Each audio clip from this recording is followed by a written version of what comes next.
Hello, how you doing? Thanks for coming by. Welcome to my humble kitchen. I was going to record the video outside like I normally do, but it's so hot. I'm staying inside for the moment. So this week's topic is, what is a national treasure?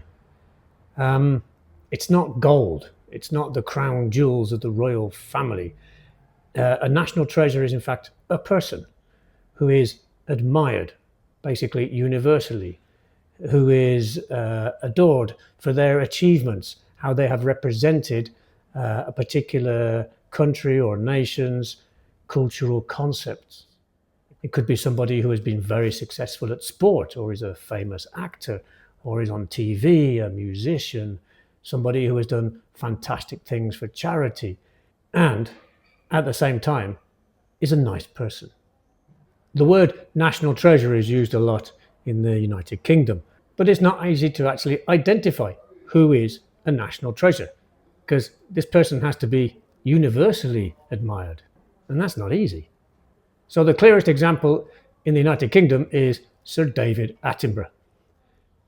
David Attenborough recently celebrated his 100th birthday, which was celebrated by everybody in the UK like it was their own birthday. It was like, yay, David Attenborough is 100 years old today. Let's celebrate together. Isn't he a wonderful guy? In this week's article, we'll discover why Sir David Attenborough is the UK's national treasure. And here's a surprising fact. Do you know the idea that each person is just 6 steps away from everybody in the world? For example, I am just 3 steps away from Sir David Attenborough. That's because my sister used to live in the same house as one of his cousins. So my sister, his cousin, Sir David Attenborough. I'm just 3 steps away from David Attenborough. The only problem with that theory is that he's 100 years old and his cousin was older than him, so I don't think she's still alive. But I am 3 steps away from King Charles.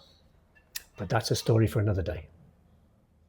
And a quick explanation of this week's photo. It's of a gorilla. David Attenborough began to become really famous in 1979 when he was filmed surrounded by a family of gorillas and was playing with them. It's an iconic scene.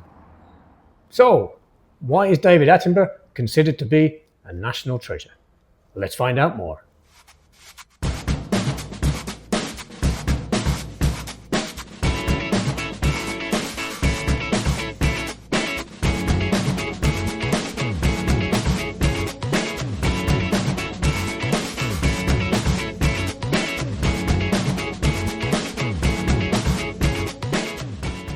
Next time you watch Wimbledon, look at the tennis balls. They're, that famous bright yellow. But until the late 1960s, they were actually white. Right. Completely white. Yeah. And the person who pushed to change them so they'd pop on color TV wasn't some sports exec. It was a British nature broadcaster who would eventually become a knight. Which is wild to think about. Totally wild. So today, for you listening, we're diving into a really fascinating stack of articles to decode this specific phenomenon, the national treasure. Yeah, our mission here is basically to figure out what exactly elevates someone from just a passing celebrity to, well, a living, breathing symbol of a nation's identity. Because there's a huge difference between fame and actual cultural permanence. Oh, absolutely. I mean, fame is just volume. It's a viral moment or, a chart-topping hit. Right. Everybody knows your name for a minute. Exactly. But the sources we're looking at outline a much rarer blueprint for becoming a true icon. It requires this really intense combination of things. Like reaching the absolute highest level of achievement in a field. Right, and maintaining that consistency across decades. Plus, possessing very specific traits like deep humility, warmth, or a sense of public service. So it's like fame is having millions know your name, but being a national treasure is almost like being part of the nation's family. That's a great way to put it. The research points to Dolly Parton in the U.S. or Maradona in Argentina as these prime examples. But I have to ask, why do human beings feel the need to project so much collective identity onto just one single person? Well, it comes down to our need for an emotional anchor. Societies are complex and constantly shifting. Right, always changing. So having a single individual who embodies the values a country really wants to see in itself, whether that's Maradona's working class defiance or, Dolly Parton's radical generosity, it gives people a shared narrative. So it's less about what they do and more about them reflecting the values a country wants to see. They aren't just entertainers or athletes anymore. No, they become the mechanism a culture uses to explain itself to itself. Wow. Okay, that makes perfect sense of the guy who changed the tennis balls, Sir David Attenborough. Oh, definitely. He just turned 100, and looking at his case study in this deep dive, he maps perfectly onto that blueprint we just talked about. He really does. His primary legacy is obviously that calm, authoritative voice of nature, combined with his ongoing climate advocacy. Right, everyone knows that voice. Yeah, and there's that legendary moment from his series Life on Earth where he's just lying in the Rwandan jungle, playfully interacting with young gorillas. Oh, I love that footage. It's amazing. It completely cemented him as deeply empathetic and approachable. But then there's this hidden technological legacy that I just found so surprising. Yeah, the tennis balls. Right, beyond the yellow tennis balls. Hmm. He was a BBC executive in the 1960s, and he aggressively pushed color TV. And he's actually the reason snooker became a global sensation. Wait, really? Snooker? Yeah. It was just this smoky UK club game until he realized the brightly colored billiard balls were the perfect way to show off the new color broadcast tech to the public. That is amazing. And it just illustrates how a true national treasure permeates a culture on multiple levels. Yeah, they shape things in totally unexpected ways. Exactly. He didn't just change how the public saw the natural world. I mean, his practical decisions quite literally shaped modern television viewing habits. Okay, so this formula clearly works for someone like Attenborough or Judi Dench, right?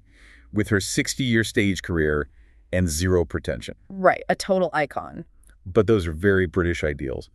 Does this exact same mechanism work in countries with a completely different cultural vocabulary? Oh, absolutely. Even if the label varies a bit, the sources highlight Spain as a really great example. Okay. They don't use the exact phrase national treasure as often, but the cultural function is identical. Who do they point to? Well, you have figures like Joan Manuel Serrat. His music isn't just popular, it serves as this bridge for Spanish memory, identity, and language across generations. That makes sense. Or Concha Velasco, an actress whose sheer versatility and endurance basically became a shorthand for Spanish vitality itself. Okay, wait. Rafael Nadal's on that final Spanish list too. And I get that he's a legend, but isn't he ultimately just an extraordinarily successful athlete? I see what you mean, but no. Like, how does winning tennis matches equate to holding a nation's cultural identity? Because the sport is simply the delivery system for the traits the country values. Oh, interesting.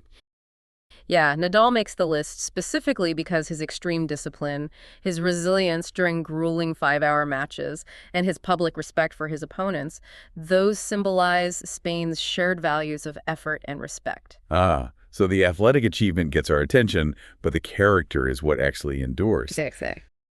So a national treasure really isn't just a celebrity at all. They are a country's shared story, walking around in plain sight. Right. They serve as a physical embodiment of collective values. And because those values aren't static, studying who a country elevates is a powerful way of measuring its cultural heartbeat.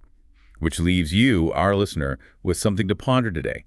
If national treasures are mirrors of a society's current values, look at the unconventional figures gaining massive influence right now. Yeah, think about who that might be. Who among them will be crowned a national treasure in 50 years, and what will that reveal about how our societal values are shifting right now, right beneath our feet?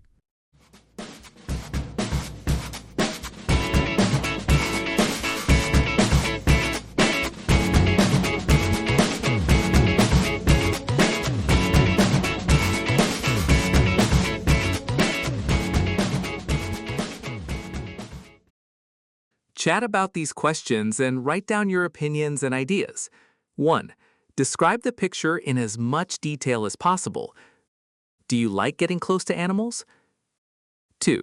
Have you ever seen one of David Attenborough's programs? Do you enjoy nature documentaries? 3. Do you have memories of television in black and white? Do you like black and white photographs? 4. What national treasures do you have where you live? Describe them and their achievements. 5. What young people who are famous now might eventually become national treasures in the future?